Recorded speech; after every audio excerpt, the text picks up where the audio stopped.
Hello team, welcome to another ATP Geopolitics video with myself, Jonathan MS Pearce. This is Ukraine War News Update, third part thereof for the 1st of June, although for many people it'll be the 2nd of June by now. This is a late one. I recorded this earlier. I did a live stream, had to chop it up into two, so this is the second part of my earlier video.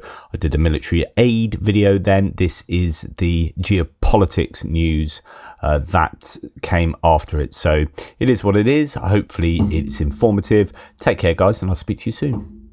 Right, going on to geopolitical stuff. NATO's to respond to Russia's growing hybrid attacks, according to Antony Blinken. Virtually every ally was seized with this intensification of Russia's hybrid attacks. We know what they're up to, and we will respond both individually and collectively as necessary. Right. This is huge. Again, it's all these little things that keep happening that give you a reflection. When you've got the Germans saying, yeah, think about calling up 900,000 reservists. And when you got Antony Blinken saying virtually every ally has been seized with the intensification of Russia's hybrid attacks, we know what they're up to, and we will respond both individually, collectively as necessary. You know, stuff is going on. Like, things are getting heated in the on the global stage. Russia, says Euromaidan Press, is blackmailing some world leaders ahead of a peace summit, said President Zelensky. The Global Peace Summit will be held on the 15th to 16th of June in Switzerland. Ukraine expects delegations from all continents to attend the event. Russia is blackmailing some world leaders ahead of that peace summit. This is what Russia are doing. The Clooney Foundation, so George Clooney, the Clooney Foundation will organise a, quote, hunt for Russian propagandists. Anna Neistat, a human rights activist and project officer for the foundation, told this in an interview with Voice of America, quote, "We are focused on bringing to justice the most prominent Russian propagandists, the most visible ones, but I will deliberately not name them because we will ask prosecutors to issue appropriate orders." And then somewhat connected to, well, it's the propaganda, it's the information, it's the cyber, it's all of these aspects of the hybrid war. We have political influencing taking place in so many countries around the world. You know, Russia have their fingers in many pies. Well, one of those pies that they've got their whole fist in, and they're just smacking it around and then flinging it all over the walls, and you're like, there's a lot of pie around here. Major political scandal brewing in Germany. Investigative journalists have found documents apparently showing the complicity of senior politicians in Russian strategic energy schemes, knowingly acting to the detriment of Ukraine during the Merkel administration. Wow. This could be a brewing controversy. And that's from Jochen Kleinschmidt. Thank you, Jochen Kleinschmidt. One to watch out for. We know that Germany has a checkered past with regard to Russia, East Germany, and even the ruling party at the moment, and Gerhard Schröder being a big fan of Putin, basically. There are all these connections. What I always want to make people aware is that this is going on, that hybrid warfare is going on, and that this is much more serious than many give it credit for being. I talked to you the other week about going down a pub and just looking around the pub and thinking, none of these people are as concerned as I am that we're in the throes of World War III. Everyone's having a good old laugh here, as they should be doing. But I wonder if anyone sit on a daily basis and go, oh my God, do you know what's going on in China? Do you know what's going on here? Do you know what? Whereas I sit and talk about this stuff all day, every day. And there's a part of me, a very big part of me actually, that wants this to be communicated far. I don't want to depress people so that everyone's walking around thinking, oh, woe is us, we're in the middle of the World War. You want people to enjoy their lives, etc., etc. But I do want, especially when you've got elections up, you want people to be working with the most accurate information and most suitable appraisal of what's going on in the world around them. And then when they vote, they make a decision that is as rational and evidence-based as possible, or they just vote for what their parents did. But one thing is like the general public in my country, in your country, how much do they know about how serious this all is, about how involved the world is and how entangled we are in this geopolitical web of intrigue, but also violence, of economics and trade, but also of weaponry and espionage and information and cyber. And so when the Sun, like a UK tabloid newspaper, does stuff like this, I actually quite like it. So Nexta says, the media organization says, Putin's 3 goals for restoring the Russian Empire, according to the Sun exclusive. According to the president of Latvia, the first target of conquest would be Moldova, the Caucasus, and Central Asia. I wouldn't disagree with that, by the way.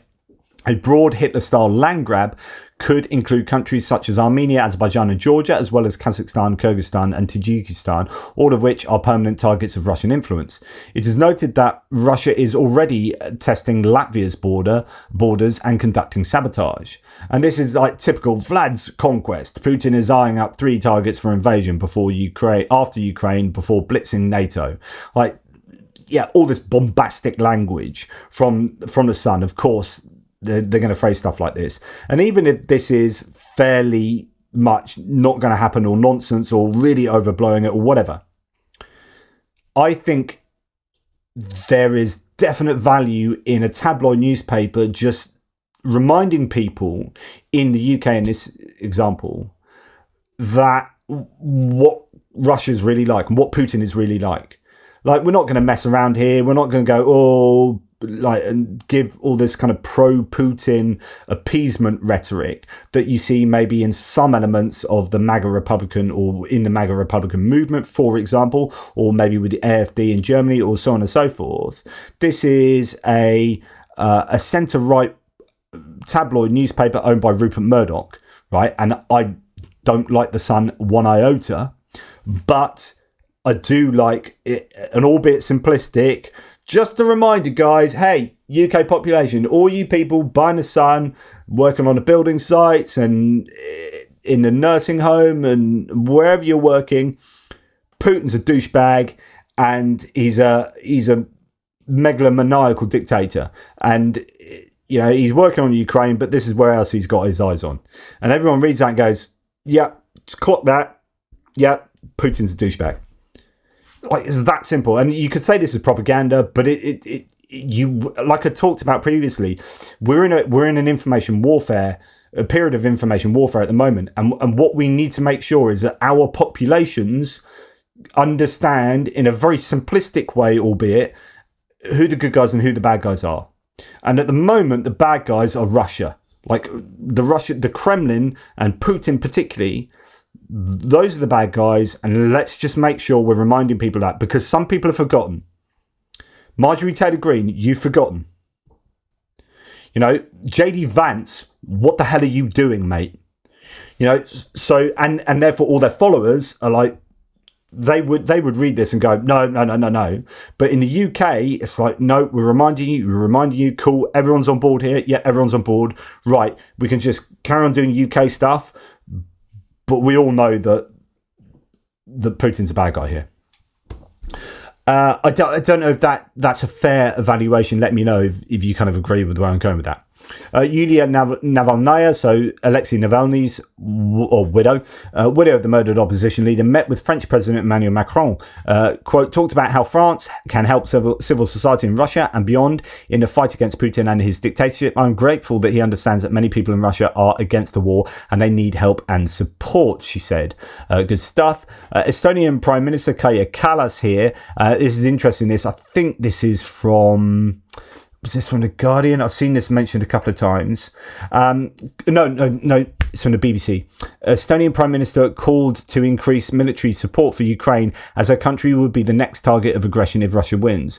Quote, "We have no plan B for a Russian victory," she replies, "because then we would stop focusing on plan A, helping Ukraine push back the Russian invasion. We should not give in to pessimism. Victory in Ukraine is not just about territory. If Ukraine joins NATO, even without some territory, then that's a victory because it will be placed under the NATO umbrella," she said. Interestingly, she said even without some territory. So that's the idea of like, even if you lose some territory there. So interesting admission, but I think realistic.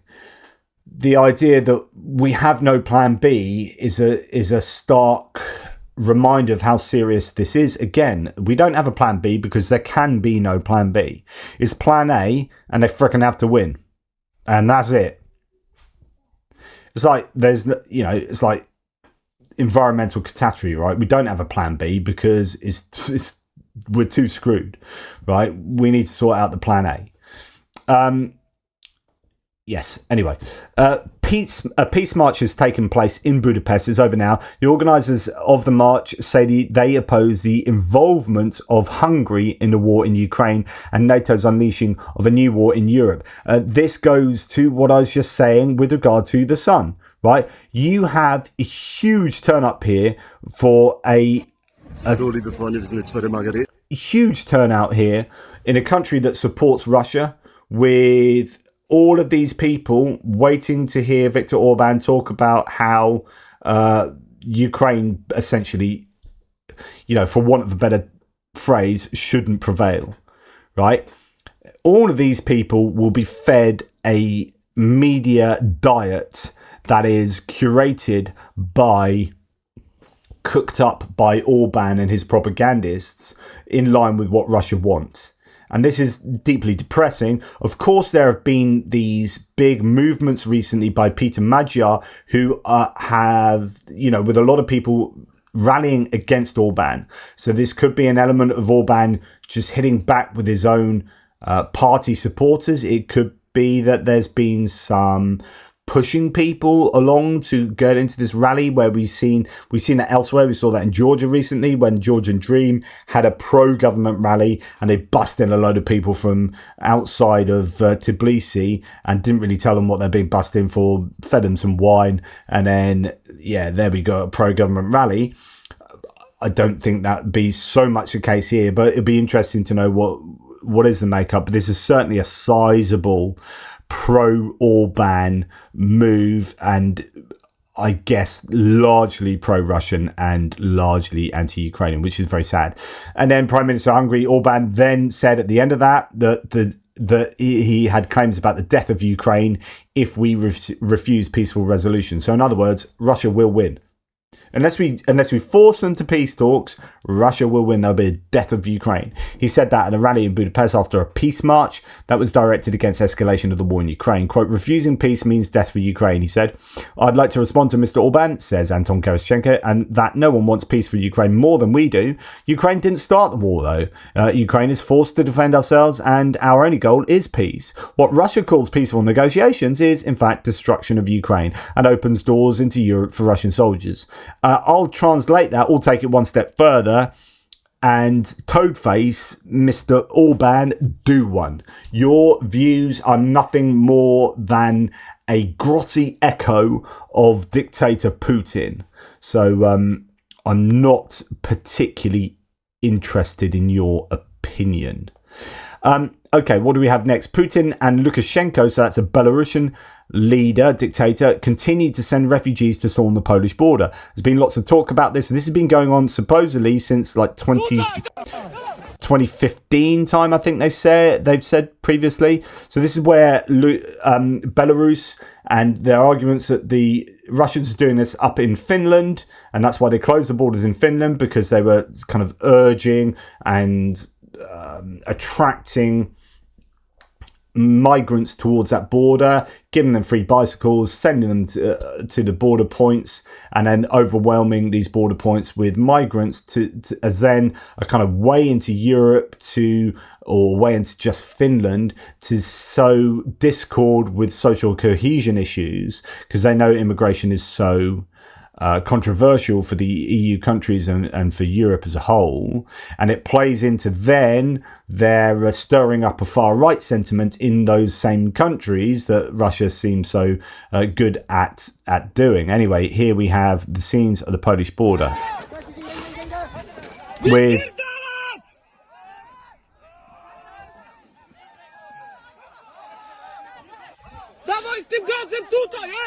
and having to spray large numbers of migrants who are seeking to come across the border. And of course, you know, this is just completely suboptimal, isn't it? You don't want any of this, but this is happening. Tensions are rising. It's not cool. Yeah, and that some people inside Belarus. US says it could act against Chinese firms and banks over Russian war support. Quote, there will be steps that are taken not just by the US but other countries, signalling our profound displeasure about what China is seeking to do in its relationship with Russia on the battlefield in Ukraine, US Deputy Secretary of State Kurt Campbell told reporters. Again, this is a very serious issue that we're in World War III, and that includes trade wars, sanctions, looking at China and how much they are supporting Russia in their prosecution of the war.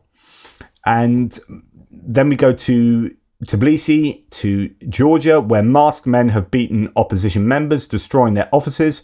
All the elements of Russian culture are now on display in Georgia as Putin adds yet another colony to his growing portfolio. So Kyiv Independent here reports that Georgia's opposition party says masked men attacked its Tbilisi office. It's actually worse than just masked men, by the way.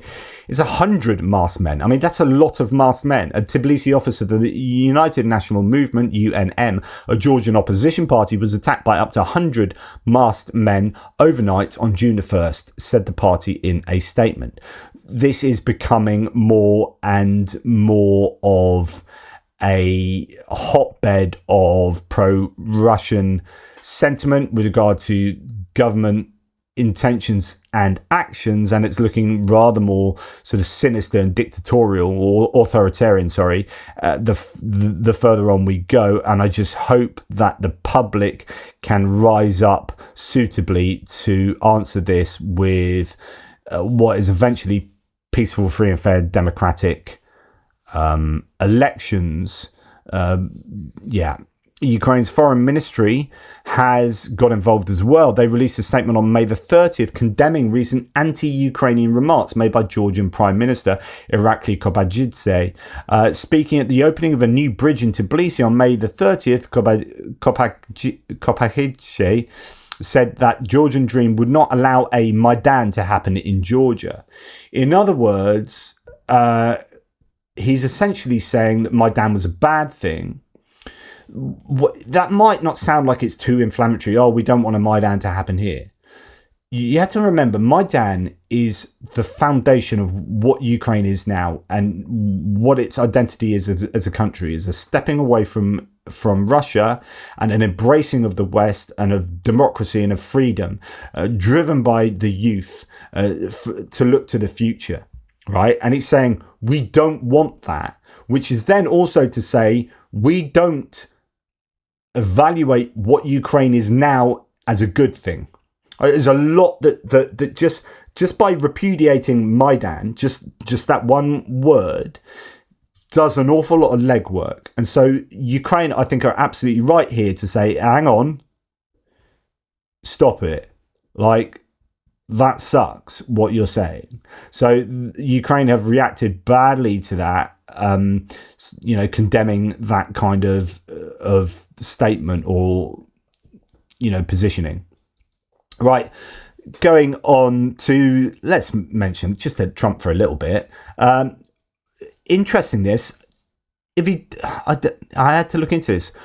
One for every guilty verdict plus an extra 3, probably all from the UK, just to be sure, says Michael Weiss. What was he talking about? So Donald Trump faces a travel ban to 37 countries because of his conviction. Interesting. How does that work if you're a president and you're also a convicted felon, and that may come with not being able to visit certain countries in the world because of your criminality? Anyway, interesting there. Now, it's a real shame that and I knew this, I bloody knew this would happen. You're starting to get doxing of the jurors happening. So the doxing is where you publicly release the address of people online so that you can go and harass them physically. Right, and there are lots of Trump supporters who are now saying we need to dox the and very openly saying this isn't like conspiracy, like like it's a rumor. No, they're very openly saying we need to dox them because we want to make their lives as miserable as possible. Like it's out there. There's lots of people who've written that. It's just a real shame, isn't it? Just yeah, it's not cool. Anyway, that leads me on to his son, right? Donald Trump Jr. is an absolute muppet of the highest order. And, well, let's listen to him. They don't believe in God, right? The Democrats, their gods are evolving, right? It goes, Greta Thunberg is the high priestess of climate change. Fauci is the Lord of science. Science and COVID. And these days it's Vladimir Zelensky, the high priest of Ukraine. They don't believe in God. So just, who can we slag off? So environmentalists, right? Check. Science, check. Ukraine, check. I mean, flipping aura. What have we come to in this world? I just don't get it. I just don't get it. Just sort yourself out, mate. But the important point to note here is that if that's what he believes, that's what his father believes. You can guarantee it. There is a cigarette paper that you can put between these two in terms of... I don't think Trump particularly likes Donald Trump Jr. like all that much, but they live in the same ecosystem.